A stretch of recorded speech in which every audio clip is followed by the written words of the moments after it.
नमस्कार, मैं सत्येंद्र कुमार सिंह। कोल इंडिया में कार्यरत कामगारों को सुख सुविधा के साथ साथ अन्य सुविधाएं उपलब्ध कराने के लिए व वेतन बढ़ोतरी को लेकर जेबीसीसीआई की जो बैठक होनी है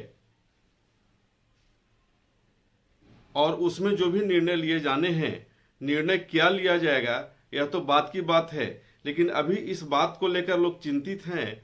कोल इंडिया में जितने कामगार हैं, कामगारों के साथ साथ ट्रेड यूनियन के लोग भी इस बात को लेकर चिंतित हैं कि कहीं कोल इंडिया प्रबंधन सरकार के इशारे पे लोगों को बेवकूफ बनाने की काम तो नहीं कर रहा है। चार्टर ऑफ डिमांड में एक नहीं दर्जनों के हिसाब से डिमांड रखा जा गया है और जो प्रबंधन के हवाले कर दिया गया है और उस पर डिस्कस करने के लिए दूसरी बैठक, जेबीसीसीआई की दूसरी बैठक 15 नवंबर को की जानी है कोलकाता मुख्यालय में और इसे लेकर नोटिफिकेशन भी जारी हो गया है और इस नोटिफिकेशन में स्पष्ट कहा गया है कि 15 तारीख को ही बैठक होनी है। और पिछले दिनों जेबीसीसीआई की एक मेंबर ने स्पष्ट कर दिया कि उन्होंने कोल इंडिया प्रबंधन से वरीय अधिकारियों से बातचीत किया था, जिसमें उनके द्वारा स्पष्ट किया गया कि सिर्फ एक दिन ही बैठक होनी है। तो अब लोगों को यह समझ में नहीं आ रहा है कि एक दिनों में आखिर किन किन मुद्दे पर बात होगी। एक दिन में तो आधे पौन घंटा निकल जाता है परिचय में, कौन कहाँ से आया, कौन किसको कोई कठिनाई तो नहीं हुई, क्या क्या सुविधाएं मुहैया हो रही है, और इसके बाद तय होता है मजदूरों की समस्याओं या मजदूरों की जो समस्या से संबंधित जो चार्टर ऑफ डिमांड में दिए गए हैं उस मांग पर चर्चा होती है। इसी बीच उनको लंच भी करना है। एक दिन में कितने मांगों पर चर्चा हो पाएगी? नहीं होगी, संभव नहीं है। हर बार जेबीसीसीआई की जब भी बैठक होती है तो 3 दिन 4 दिन लगातार बैठक होती है और उसके बाद कुछ न कुछ निर्णय लिया जा सकता है और निर्णय होता रहा है। इस बार की जो बैठक होनी है उस जो तिथि निर्धारित की गई है उसे लेकर ट्रेड यूनियन के लोग काफी आहत हैं। इसी संदर्भ में नाथूलाल पांडे जी से हमने बात करी है और उन्होंने भी कहा है कि लगता है कि इस बार जो स्थिति बन रही है हम लोगों को आंदोलन करना ही पड़ेगा। बगैर आंदोलन किए आज तक न कुछ मिला है लोगों को और न ही इस में भी मिलने का उम्मीद है। अगर यही स्थिति बनी रही तो निश्चित तौर पे हम लोग आंदोलन का रास्ता अख्तियार करेंगे।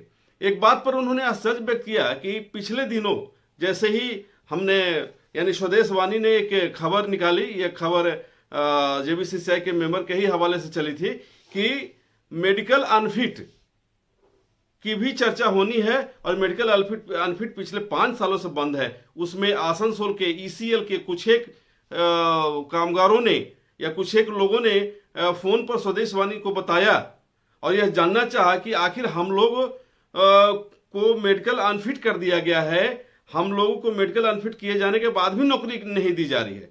इस संबंध में नाथूलाल जी ने कहा कि इसे उनको कोई जानकारी नहीं है इस संबंध में। वैसे वो संबंधित लोगों से बातचीत करेंगे और जानकारी लेंगे कि इसमें क्या है और इस मामले को लेकर वे आगे बढ़ेंगे और वरीय पदाधिकारियों से ही बात करेंगे।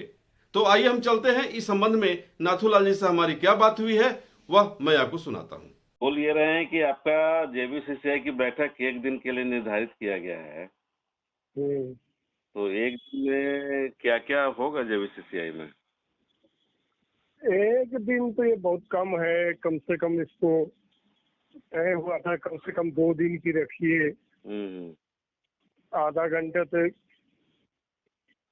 लोगों के परिचय इसमें चला जाता है, कहाँ से आए कैसे आए ये। तो एक दिन में क्या है, बस गाड़ी चालू हो जाएगी, ठहरे हुए पानी में पत्थर गिरेगा। एक तो क्या है कि कितना लोगों ने पत्र लिखा, कितने लोग मिलने गए चेयरमैन से, तब जाके डेट भी मिला और डेट भी मिला तो सिर्फ एक दिन के लिए। तो इसको माने किस रूप में एचएमएस देख रही है, आप किस रूप में देख रहे हैं? अब हम तो यही कहेंगे कि चलिए शुरू तो हुआ, ऐसा लग रहा था कि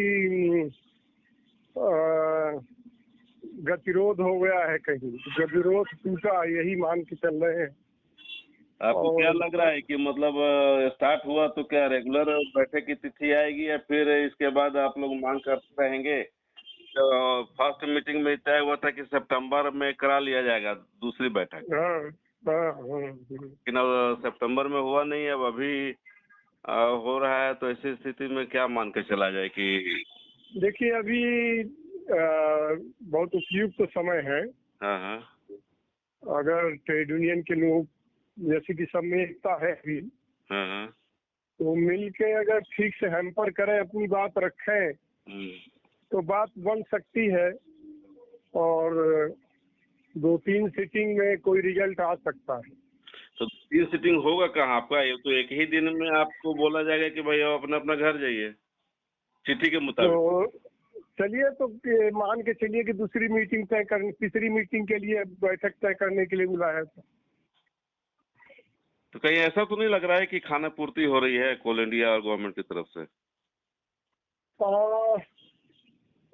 आपकी बात में दम तो बहुत है, पर लेट अस होप, आखिर बातचीत करने से ही तो हल होगा। हमेशा ऐसे ही ड्रामे हुए हैं, पहले भी हुए हैं। आप ही के लीडर्स जो हैं उन्होंने आग्रह किया है, जैसे कि अगर आप देखे होंगे मिस्टर राजेश सिंह का, तो उन्होंने आग्रह किया है कि सभी बड़े बड़े जो भी लीडरान हैं वो कोलकाता एक दिन पहले पहुंच करके और उस पर हम लोग तय करें कि भाई क्या करना है। नहीं हो तो फिर आंदोलन का रुख अख्तियार करें, क्योंकि बगैर आंदोलन का कुछ मिलने जुलने को है नहीं। जो गवर्नमेंट की नीति चल रही है, जो कोल इंडिया प्रबंधन का जो सिस्टम बना करके रखा है लोगों ने, तो ऐसी स्थिति में हमें लगता है कि मजबूत होना होगा एक होकर के लोगों को। नहीं, कोई बुराई नहीं है इसमें कि एक दिन पहले पहुंच जाए, एक दिन पहले तो पहुंचेंगे ही। हाँ हाँ और आपस में बातचीत करें, क्योंकि फुल JVCCI है, हाँ तो सभी लोग रहेंगे, राजेश जी भी रहेंगे, सब रहेंगे। तो ऐसी बात हो सकती है, तो एक दिन पहले तो पहुंचना ही है। मतलब आप आंदोलन के पक्ष में हैं कि नहीं? नहीं, हम बिल्कुल पक्ष में हैं आंदोलन के। मजदूर हित में? मजदूर हित में बिल्कुल आंदोलन के पक्ष में है। मेरा ऐसा मानना है जी कि अंतोगत्वा बिना आंदोलन के कुछ निपटेगा नहीं। माने इस स्थिति को देखते हुए आपको भी लग रहा है कि आंदोलन करना ही होगा? हाँ, वो करना तो है। अपन मिलेंगे तो उन सबसे बात करेंगे हम लोग कि भाई ये क्या तरीका, सितंबर में बात होने की थी, नवंबर में हो रही है 15। वो भी 15 नवंबर को, मतलब सितंबर बीत गया, अक्टूबर बीत गया, नवंबर का भी आधा महीना ले लिया जी। तो विचारणीय तो है, इसमें कोई दो राय नहीं। आप लोग के चार्टर ऑफ डिमांड पे बात हो कहाँ पाएगी? जितना आप लोगों ने डिमांड रखा है, एक तो क्या है कि नौकरी वाली जो बात है उसमें क्या बताऊं मैं, मैंने दर्जनों लोगों ने हमें फोन किया कि सर हमको आप नौकरी दिला दीजिए, हमको जो है 943 में ये क्या कोई मेडिकल बोर्ड में अनफिट कर दिया गया, अभी तक नौकरी नहीं मिली। अब बताइए कि वो लोग कितने परेशान हैं। हमें अब ये लग रहा है फोन आने के बाद देखने से। कहाँ ये स्थिति, कहाँ 943 मेडिकल अनफिट करके कहाँ बैठाए हुए हैं?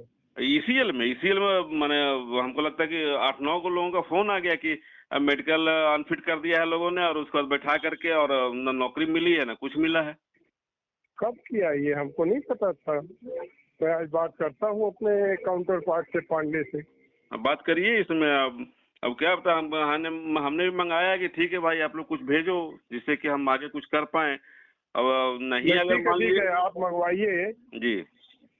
मेडिकल अनफिट करके नौकरी नहीं दिया है तो बात बहुत ही चिंताजनक है। आप मंगवाइए इसको। अगर मान लीजिए कि नौकरी नहीं देनी थी तो फिर मेडिकल अनफिट कराना ही नहीं था। हाँ, किया काहे को अनफिट किया, और अनफिट करा करके आप उसको ही कर रहे थे, इसका मतलब है कि बेचारा तो गया। अरे उसके अलावा भी है, डिपेंडेंट एम्प्लॉयमेंट के मामले हैं, जहाँ तहाँ पड़े हुए हैं। तरह तरह की अड़चन लगा के हर एक कंपनी में 100-200 मामले पड़े हुए हैं।